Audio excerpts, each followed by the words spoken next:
Chapter 8. Later that evening, Charlotte sat in the inn's dining room awaiting Anthony's return. Before leaving to trim hedges, he had begged her forgiveness for the asinine wager she'd happened to see him make. She had waved away his apology as if the incident meant nothing. It meant everything, bearing witness to how wholly irresponsible he was with his finances, served to underscore how carefully she needed to guard her heart. Even if they managed to save him from prison, how could she be certain it wouldn't happen again? She hugged herself and pushed the worry aside. First things first. She would do everything in her power to help him, but if they could not raise the money, or if he lost it all on a spurious wager, she would find herself alone and husbandless. It didn't matter how kind or how charming he was. He would rot in Marshalsea, and she would be powerless to stop it.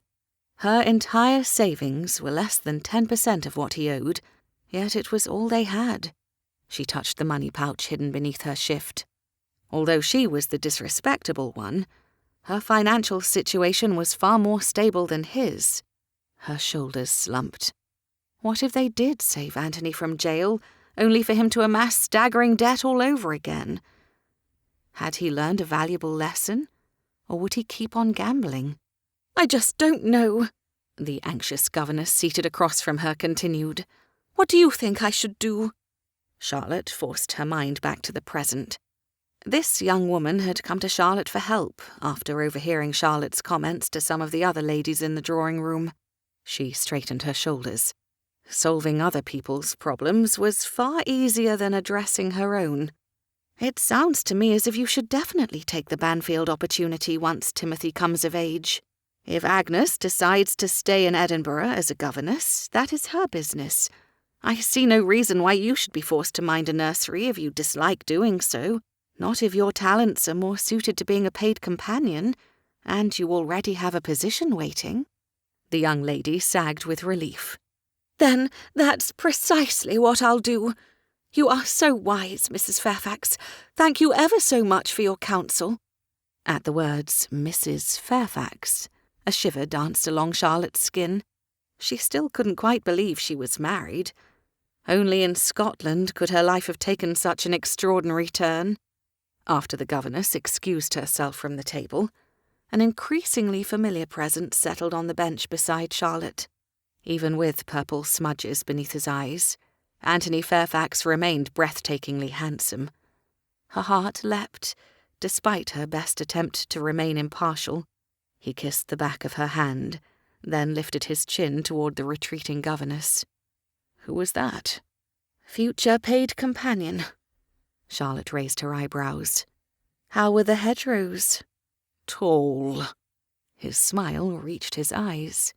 "You could make a business of that, you know." "Hedgerows?" "Helping people." She furrowed her brow. "How is helping people a business? If we take tea at the same table and they happen to tell me their troubles, you can't expect them to pay a total stranger for her opinions on the matter." "A stranger over tea, no," he agreed. "But if you had an office, like a secretary or a barrister, and you were renowned as an expert in providing unbiased perspective and common-sense steps to take action on domestic matters, I am convinced you could be a rich woman." She tilted her head in interest. This was a very good sign. Perhaps he was finally ready to accept her help. "I thought you didn't want my money." "I don't." He leaned back in his chair. "That doesn't mean you should ignore your own finances. And besides, you are incredible. You should be rewarded for it." "By whom?" she scoffed. "No one would pay for common sense." He lifted an eyebrow. "This is apparently going to come as quite a shock to you, my dear, but not everyone possesses common sense. In fact, the more fashionable the lady, the less becoming it is to have anything at all between her ears." His tone was light, but his eyes were surprisingly serious. "I am fortunate indeed to have found a woman with both beauty and brains." As warm as his faith in her made her feel, She couldn't imagine society taking a lady barrister seriously, much less a woman like her, dispensing nothing more than common sense. "We need a plan," she said instead. "A real one. If I had £2,000, I would force you to take it. We only have a week and a half left." "I have a plan. I told you this morning." His eyes looked tired. "I'm going to be an apprentice." Frustration gnawed at her. "An apprentice egg-gatherer? An apprentice dairymaid?" "Not here, of course. London." He ran a hand through his hair. "My friends and family are there, as are a lot of well-connected people. Most of le bon ton, in fact, which is perfect. High society is our only hope." A chill shivered down her spine. No, she could never return to London. Not only was it her personal hell, but she had no wish for Anthony to witness what the real world truly thought about her. Besides, she didn't see how a 10-day apprenticeship would solve anything, or how his acquaintances would help him procure one. The more well-connected his friends, the less likely they were to dirty their gloves. She shook her head. "It won't work. Society doesn't dabble in trade." "Not directly," he agreed. "But who designs our clothing? Who distributes the coal? Who builds the looms?" No respectable gentleman, that was certain. And not Anthony. Not before time ran out. "You want to be a modiste? A factory worker? A miner?" He sighed. "Perhaps none of those avenues is the perfect choice." "Thank heavens," she muttered. The farther they were from the city, the better. He would have ruined his standing and still not earned enough money. "The point is," he continued, "well-connected people tend to know other well-connected people. Dukes and marquises may not have a trade themselves, but they do invest their money in projects they deem lucrative. One of those is liable to have an opening of some sort. An apprenticeship, a secretary.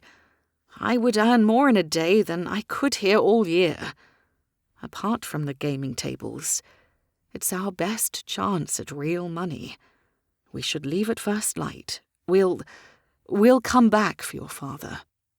No, she couldn't lose her chance at finding her father. Panic gripped her. She had no wish to return to the snubs and degradation. She could not bear to have Anthony look at her with the same disgust. Once she found her father, things would be different. She assumed the laird would have to present her as a long-lost, poor relation rather than his bastard daughter, but that was no problem. It was respectable. She would no longer have to feel ashamed. "My father is here," she said, her heart beating frantically. "I came this far. I don't want to leave before finding him." He frowned in visible irritation. "You do not approve of going to London, yet you will not let me assist you with finding your father. What am I supposed to do, Charlotte?" "You go to London," she blurted. "I'll find him on my own and then find you. I'm not abandoning my wife alone in a foreign country." "It's Scotland," she reminded him, and the only place she felt safe. Or anonymous. "Scotland is no safer than England. You'll still be a woman alone, and I'll still be responsible for your safety." He leaned forward, brow furrowed. "Why won't you let me help you find your father?" She gazed back at him for a long moment, at his kindness, his eagerness to help, the much-deserved pride he took in surviving another long day of menial labour. Perhaps he was right. Some assistance would be useful. After all, the longer they stayed in Scotland, the less she had to worry about going back to London. Besides, Anthony might be a huge help. He knew so many people. The uncertainty could be over within days. At first, she hadn't wanted her father to meet her new husband, for fear Anthony wouldn't live up to her father's standards. But whose standards truly mattered? If she could tell a governess to never mind her sister's life and concern herself with living her own, then surely Charlotte, could take a spoonful of her own medicine. Perhaps this was even the way out. Her father was wealthy enough to give expensive jewels to a prostitute without a second thought. What might he do for his own flesh and blood? Not a gift, a loan. Charlotte would ensure they paid back every penny. And if her father insisted upon providing the money as a dowry instead, hope blossomed. She reached for her husband's hand. Such a miracle could save Anthony's life and their marriage, which became more and more real with each new day. They might not have chosen each other, but as each hour in his company passed, she dreaded the moment ever more when his creditors might take him from her. Besides, if she were honest, her true concern wasn't about her father rejecting Anthony. A laird would be willing to overlook a gentleman's lack of fortune. It was whether her father would accept her. Anthony was high society. Charlotte was not, and nobody knew it better than her father. But oh, how she longed to be. However, by avoiding confrontation, she realized with a frown, she wasn't protecting herself or Anthony. The truth was, she was procrastinating because, somewhere inside, she was still the same scared little girl she'd always been. Afraid of being laughed at, of being turned away, afraid of never being good enough to overcome her past, afraid even her father wouldn't love her. But she shouldn't be. The laird was just as responsible for her regrettable status as her mother, was he not? He could scarcely blame a child for an act he chose to perform 22 years ago. She was a woman now, an adult, and she hadn't come this far just to cower in the corner. Too much depended on her courage. "All right," she gave Anthony a shaky smile. "You can help me. I appreciate your assistance. Thank you for asking." He leaned forward and kissed the top of her head. What are indulgent husbands for? Herding sheep? She guessed nervously. Only in the mornings. He squeezed her hand. "Please, I want to help you find your father. At least, tell me his name." Her pulse steadied. Yes, this was a good plan. If anyone could help her, it was Anthony. She took a deep breath, then nodded sharply. "John Adair." Anthony blinked in confusion. "He's a protector?" She sighed in exasperation. "No, he's a laird. My father has noble blood. He's a protector?" Her explanation trailed off as a deep sense of foreboding sank into her stomach. Her husband was not the first to use a word generally reserved for men who paid courtesans for sensual favours. Yet she had never once mentioned her past to Anthony. How could he know about her mother's history? How long had he known who she really was? "Why?" she demanded. "Why would you say that?" He blinked at her. "Well, you said John Adair. I don't claim to be an expert in Gaelic, but I always thought that word meant protector, or perhaps defender. Why is it relevant? Is John Adair a clue?" Her blood ran cold. John Adair meant protector? It wasn't a clue, Charlotte realized with sinking dread. It was a lie. A bold, calculated lie told to a frightened little girl who wanted desperately not to believe she was worthless. A lie to hide her father's identity. The man was no more than one of her mother's many paying clients. She had no one. There was nobody to find. John Adair was supposed to be his name, she said hollowly, as she realized her dreams were unsubstantial as smoke, dissipating quickly, leaving only a stench behind. My noble father, the laird. My hero never existed. "I could be wrong," Anthony said hastily. Perhaps John Adair is the second most common name in Scotland. I wouldn't know. I'm not a Scot. We could ask..." She shook her head. It was so painfully obvious, now that she viewed the facts with the eyes of an adult rather than the eyes of a child. There were no facts. She was exactly what people had been telling her all along. Nothing. "I see you found your John Adair, lassie." That's what the drunkard had said when he'd caught them in the corridor. The drunkard who had undoubtedly overheard her in the common area earlier, saying she was looking for an older gentleman, a John Adair. Laird, preferably. She clapped a hand over her mouth to stifle a horrified, choking laugh. In her innocent quest to save her reputation, she'd only managed to make it even worse. And for what? Approbation she should have known she could never have. Anthony reached for her shoulder. Charlotte. She jerked away. She couldn't stand his touch right now, couldn't stand her own skin, her willful naivety, her determination to believe in a fantasy. Embarrassment heated her cheeks.